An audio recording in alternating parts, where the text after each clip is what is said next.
Hello student, भौतिक विज्ञान की कक्षा में आपका हार्दिक स्वागत है। हम लेंस के बारे में अध्ययन कर रहे थे। इसके कुछ न्यूमेरिकल पहली वीडियो में आपको सोल्व करके दिखाए गए थे। आज कुछ अन्य महत्वपूर्ण न्यूमेरिकल्स आपके सामने उपस्थित किए जा रहे हैं। 21 न्यूमेरिकल अब तक हम इसमें कर चुके हैं। अब हम शुरू करने जा रहे हैं 22वां आंकिक प्रश्न।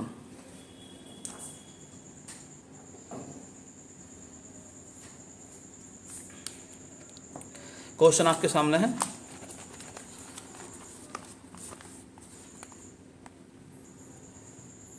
प्रकाश किरणें उत्तल लेंस पर दर्शाए गए चित्र के अनुसार पड़ रही हैं।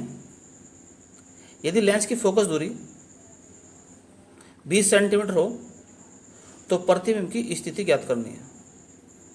ये एक चित्र दिखा रखा है इसमें।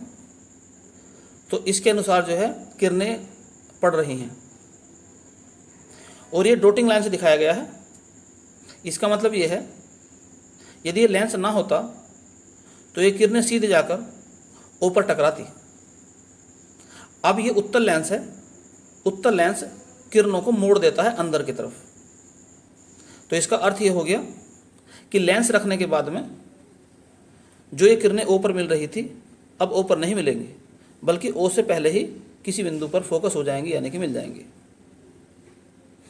यही इसमें बताया गया है कि प्रकाश किरणें उत्तल लेंस पर दर्शाए गए चित्र के अनुसार पड़ रही हैं। यदि लेंस की फोकस दूरी 20 सेंटीमीटर हो तो प्रतिबिंब की स्थिति ज्ञात कीजिए। यानी कि लेंस से अपवर्तन के बाद किरणें किस बिंदु पर मिलेंगी उसकी लेंस से दूरी हमें ज्ञात करनी है। वो दूरी ही जिस बिंदु पर जाकर वे किरणें मिलेंगी वह बिंदु ही प्रतिबिंब होगा। तो दो कंडीशन है यहाँ पर।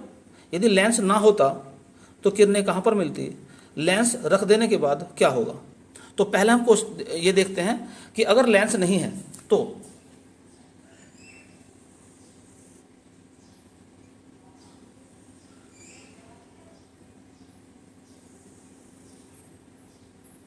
ये किरणें आई और बिंदु ओ पर फोकस हो गई, बिंदु ओ पर आकर मिल गई। अब जैसे ही इन किरणों के मार्ग में लेंस रख देंगे,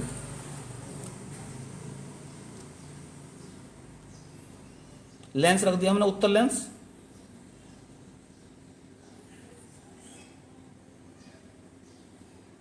ये किरणें जो इस लेंस पर पड़ रही थी इनका वास्तविक रास्ता ये था, इस बिंदु पर जाकर मिल रही थी।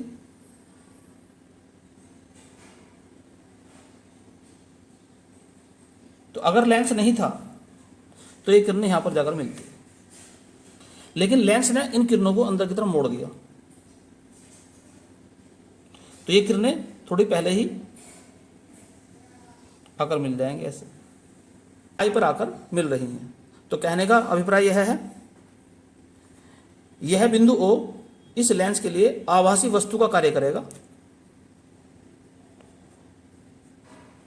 आभासी वस्तु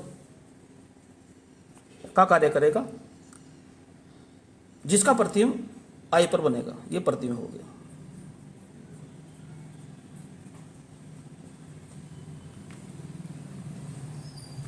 लेंस की फोकस दूरी 20 सेंटीमीटर दी है। तो हमें बताना है कि यह प्रतिबिंब जो है लेंस से कितनी दूरी पर बनेगा, जबकि लेंस जो रखा गया है वो रखा गया 10 सेंटीमीटर की दूरी पर। चित्र में दिखा रखा है, ये प्रकाशिक केंद्र सी है लेंस का, सी से ओ तक की दूरी 10 सेंटीमीटर।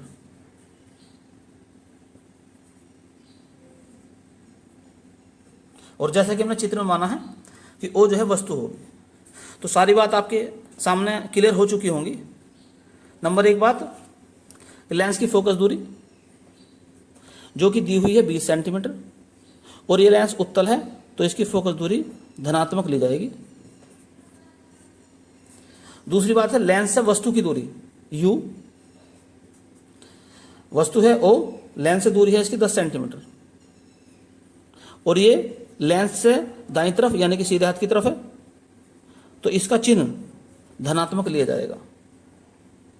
अब प्रतिबिंब की दूरी यानी कि v, अर्थात लेंस से अपवर्तन के बाद ये किरणें किस बिंदु पर मिलती हैं, किस बिंदु पर फोकस होती हैं, उस बिंदु की दूरी हमें लेंस से ज्ञात करनी है।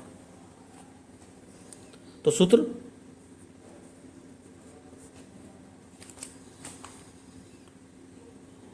एक बटा वी माइनस एक बटा यू बराबर एक बटा एफ। जब आपको v ज्ञात करना हो तो सूत्र में v वाला पद पहले लिखें, और यदि आपको f ज्ञात करना है तो f वाला पद पहले लिखें। मान लो अगर f ज्ञात करना होता है यहाँ पर तो हम लिखते 1/f बराबर 1/v माइनस 1/u, लेकिन हमें v ज्ञात करना है तो v वाले पद जो है हमने पहले लिखे हैं ये। अब मान रखते हैं इनके अंदर 1/v माइनस 1/u, u का मान 10 है, 1/f, f का मान 20 है,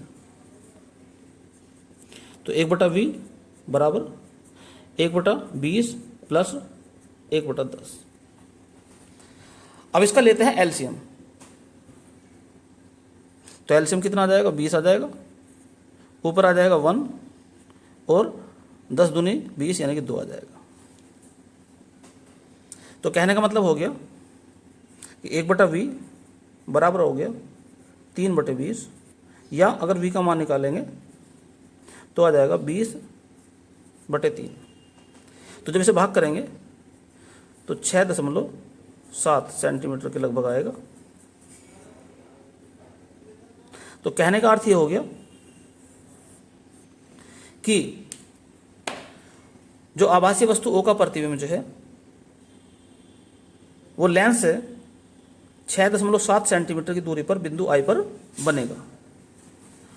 तो हमें प्रतिबिंब की स्थिति पूछी गई थी, तो प्रतिबिंब जो है लेंस है यानी उत्तल लेंस से 6.7 सेंटीमीटर की दूरी पर बनेगा यहाँ पर, जैसा कि चित्र में दिखाया गया है। उम्मीद करता हूँ ये क्वेश्चन आपको अच्छी तरह समझ में आ गया होगा। क्वेश्चन नंबर 23 पे ध्यान दीजिए।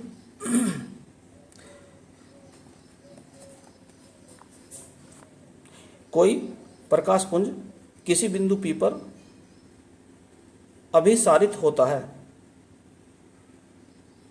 यानी कि मिलता है। 15 सेंटीमीटर फोकस दूरी के अवतल लेंस को अभिसारी पुंज के पथ में बिंदु P से 12 सेंटीमीटर की दूरी पर रखा जाता है। प्रकाश पुंज अब किस बिंदु पर अभिसारित होगा। 2019 में क्वेश्चन आया था, जैसा क्वेश्चन नंबर 22 करा था लगभग उसी के जैसा है। उसमें उत्तल लेंस था, इसमें अवतल लेंस कहा है इसमें। तो क्या लिखा क्वेश्चन में, कोई प्रकाश पुंज बिंदु P पर अभिसारित होता है। तो कहने का अर्थ ये हो गया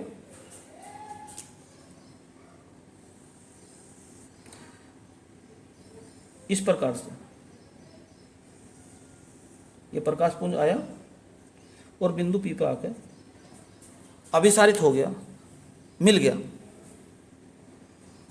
अब इसके मार्ग में अवतल लेंस रख दिया हमने।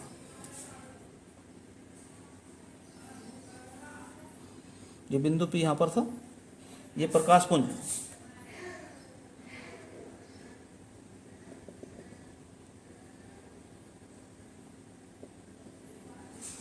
ऐसा आ रहा था। अब इसके मार्ग में हमने रख दिया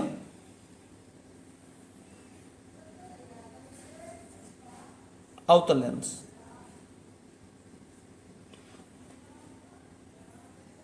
ये प्रकाश पुंज अवतल लेंस पर जाकर टकराया।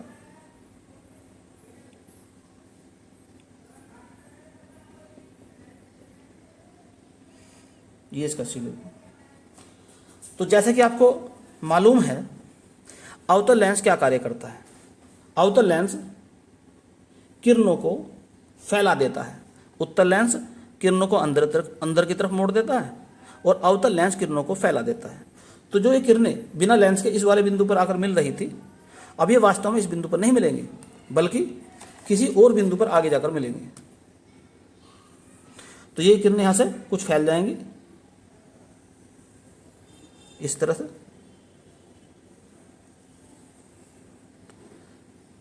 ये कंडीशन होगी, तो ये बिंदु इस वाले बिंदु पर आकर मिल जाएंगे।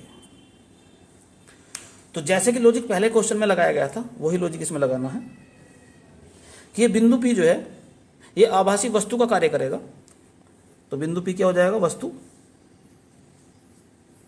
और इसका प्रतिबिंब कहाँ बन जाएगा? ये P डैश पर बन जाएगा।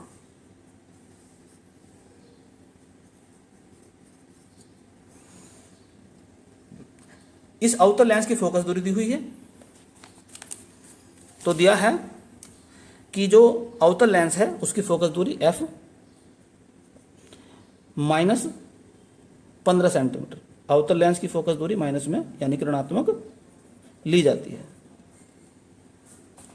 और यह भी बात लिखा है कि बिंदु P से 12 सेंटीमीटर की दूरी पर अवतल लेंस को रखा गया है। बिंदु P से यहां से ये दूरी जो है 12 सेंटीमीटर है।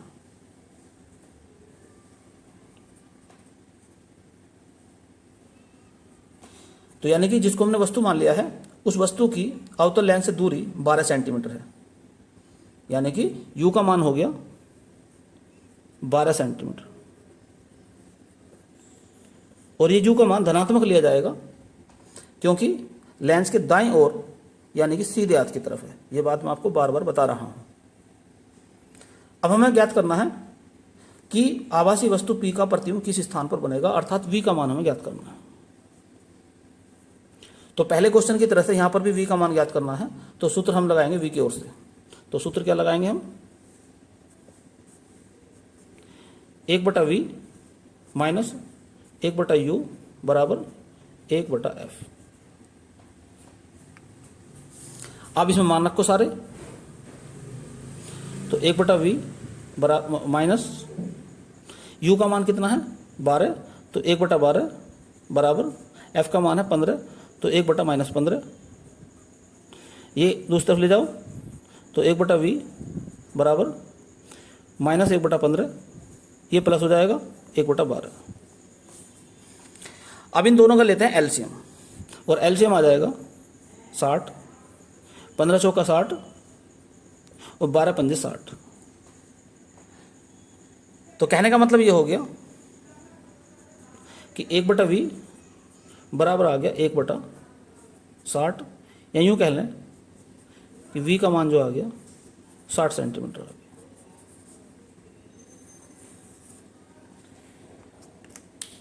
तो क्वेश्चन में जो पूछा गया था, प्रकाश पुंज अब किस बिंदु पर अभिसारित होगा, अर्थात किस बिंदु पर मिलेगा। तो प्रकाश पुंज अवतल लेंस से अपवर्तन के बाद अवतल लेंस से 60 सेंटीमीटर की दूरी पर अभिसारित होगा, अर्थात 60 सेंटीमीटर की दूरी पर फोकस होगा, मिलेगा। उम्मीद करता हूं ये क्वेश्चन भी आपको समझ में आ गया होगा।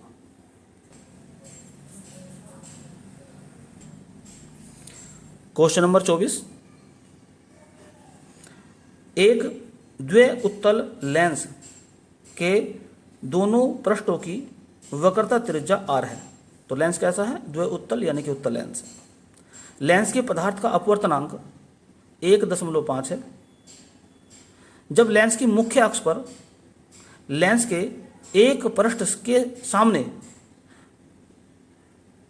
20 सेंटीमीटर की दूरी पर प्रकाश बिंदु स्रोत रखा जाता है, तो लेंस के दूसरे पृष्ठ से लंबवत दिशा में प्रकाश किरणें बाहर निकल जाती हैं।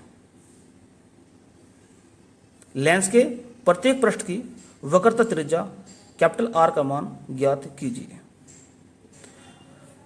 बस यहां पर पॉइंट ध्यान रखने की बात यह है, दूसरे पृष्ठ से लंबवत दिशा में प्रकाश किरणें बाहर निकल जाती हैं, इस पर ध्यान देना है। एक द्वित्व लेंस बनाया हमने पहले,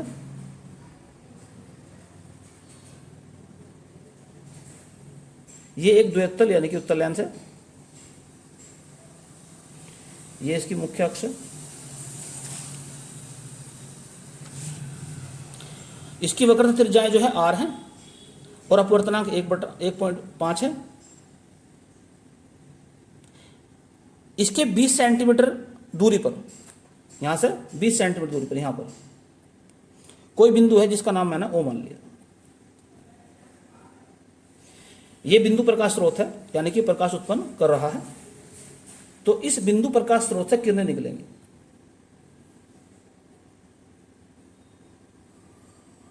ऐसे।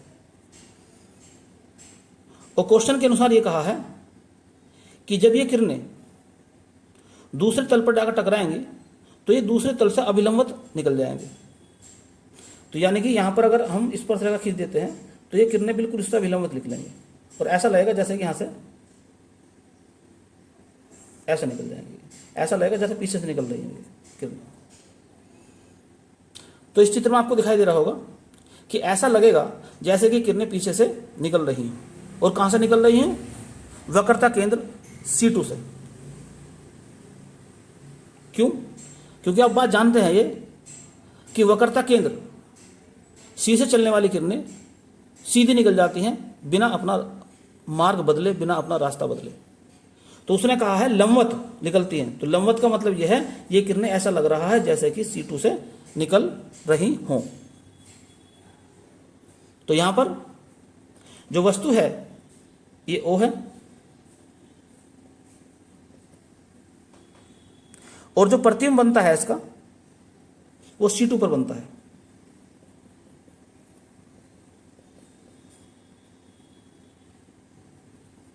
क्योंकि एक किरण O से हमने मान ली, दूसरी किरण मुख्य अक्ष मान सकते हैं। ये दोनों किरणें कहीं नहीं मिलेगी, लेकिन जब पीछे बढ़ाएंगे तो इस वाले बिंदु पर ये मिलती हुई नजर आएंगी। तो यानी कि O का जो प्रतिबिंब है वो C2 पर बन जाता है। तो चित्र में बिल्कुल स्पष्ट होगी बात सारी कि वस्तु O का प्रतिबिंब C2 पर बन जाता है। O से प्रकाशिक केंद्र C तक की दूरी वो दी हुई है, 20 सेंटीमीटर की दूरी पर रखी हुई है वस्तु। तो ये हो गया 20 सेंटीमीटर।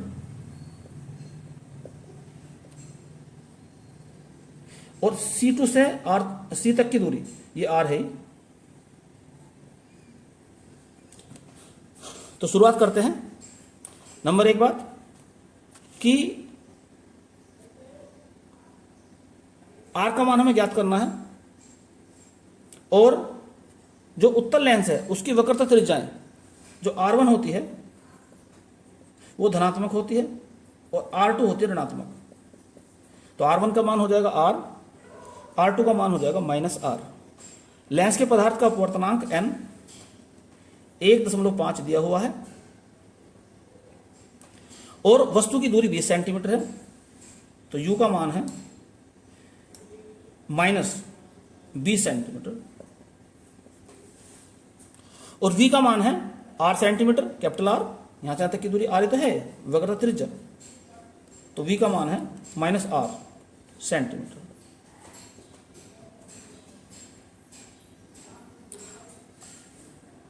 अब यहां पर हमें जो ज्ञात करना है वो R का मान ज्ञात करना है। सूत्र होता है 1/f बराबर 1/v माइनस 1/u। और f का एक सूत्र और भी है n-1 ब्रैकेट के अंदर 1/r1 माइनस 1/r2। क्योंकि यहां f नहीं दे रखा, v और u दे रखे हैं, तो f का जो पहला सूत्र है इसको लगाने की आवश्यकता नहीं है, यहां से यहां तक का सूत्र लगाया जाएगा। तो 1/v माइनस r, तो 1/-r। u का मान 20 सेंटीमीटर है तो 1/-20। n का मान 1.5 माइनस 1। r1 का मान r तो 1/r माइनस r2 का मान -r तो 1/-r। सरल करते हैं तो -1/r प्लस 1/20 बराबर 0.5 और यहाँ पर हो जाएगा 1/r प्लस 1/r। अब सरल करते हैं और इसको, तो -1/r प्लस 1/20 0.5 और ये हो जाएगा 2/r एलसीएम लेने के बाद। 5 की 2 में गुना करेंगे तो 10 हो जाएगा, लेकिन 10 हटेगी तो 1 हो जाएगा, तो 1/r हो गया। ये 1/r इधर ले जाओ उठा के, तो 1/20 बराबर 1/r, और ये प्लस हो जाएगा उधर जाकर 1/r, दोनों को जोड़ दो 2/r हो गया।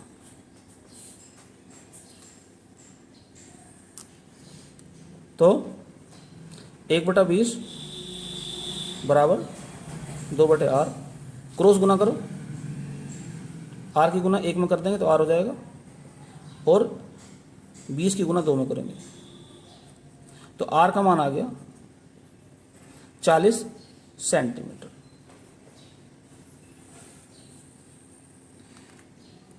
तो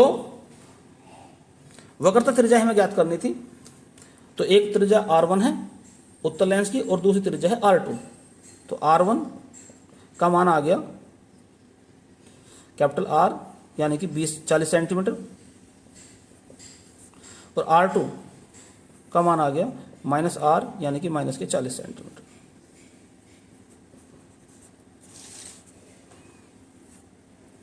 यह आ गया उत्तर इसका।